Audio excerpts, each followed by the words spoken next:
What were the dynamics that you recall while you were in junior high school and high school among your peer group? Very limited.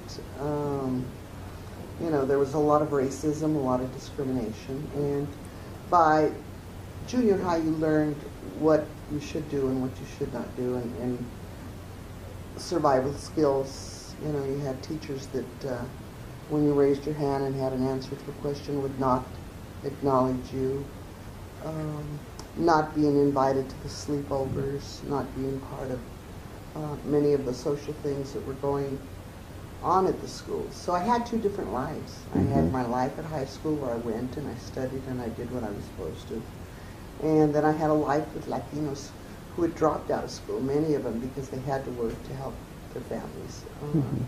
So I was like two different people, one person at work, at school, another person out in the community, and going to the dances and listening to the Mexican bands playing, and going to weddings with my mother and grandparents, and having that camaraderie and feeling of belonging. So even though there was the racism and the discrimination going on, I was protected, I think, by my family and by the community that they belonged to.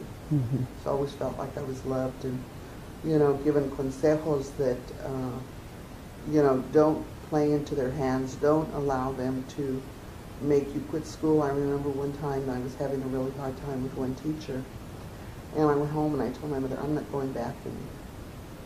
And I refused to be ignored. I refused to be treated the way I'm being treated, and I don't want to go to school anymore. And my mother just said, well, you have a choice. You can either go to school by yourself, or I can go with you and sit next to you if you feel like you need that. So of course I returned to the school the next day by myself. I didn't want my mother going with me to things with them. From your early recollections, tell us about how life was for you, being in a large family and then having the responsibility of doing agricultural work along with your grandparents. Well, I didn't realize until I was much older that we were poor. We never felt like we were poor when we were growing up because we always had a place to live, a home that was ours, plenty of food. My mother and grandmother were very good at going to the secondhand stores, buying clothes, fixing them up, sewing. So we were always well dressed. I think the most difficult part was not being able to participate or to attempt to be part of the summer group when kids got off for school vacations, because we were working and we knew we all had to work. So, you know, at daylight we were already in the car heading out to whatever field we were going to work at, and by the time we got home it was dark, and we would take our baths and eat and go to bed and rest for the next day. Before